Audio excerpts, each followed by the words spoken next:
लातूर शहर आणि जिल्ह्यात आतापर्यंत डेंग्यूने 4 जणांचा बळी घेतलाय। लातूर शहरातल्या डेंग्यू रुग्णांच्या संख्येत मोठी वाढ दिसून आली आहे, म्हणून नागरिकांनी कोरडा दिवस पाळण्याचं आवाहन जिल्हाधिकाऱ्यांना केलेलं आहे। लातूर शहरात सध्या खासगी आणि शासकीय रुग्णालयात डेंग्यू तसंच संसर्गजन्य तापाच्या रुग्णसंख्येत मोठी वाढ झाली आहे। पूर्वीसारखी यावेळी डेंग्यूची साथ धोकादायक नसल्याचं डॉक्टर सांगतायत। मात्र ताप असल्यास त्वरित योग्य ते उपचार घेण्याचा सल्लाही डॉक्टर देत आहेत।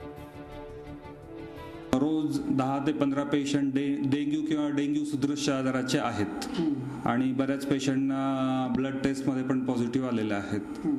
पण त्याच्यातले 50% पेशंट आम्ही ओपीडी बेसिसवरच ट्रीट करतो।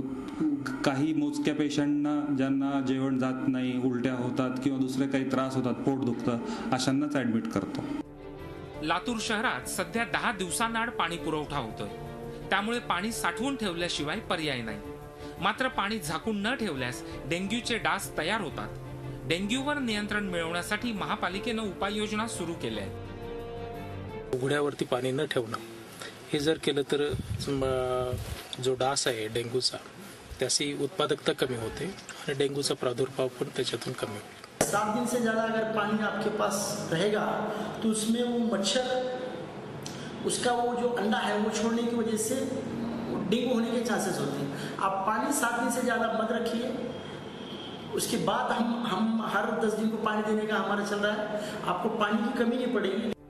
नागरिकांनीही रिकाम्या जागी पाणी साचून न देणं तसंच वापरातलं पाणी झाकून ठेवण्याची काळजी घेणं गरजेचं आहे, तरच डेंग्यूवर नियंत्रण मिळवणं शक्य होणार आहे।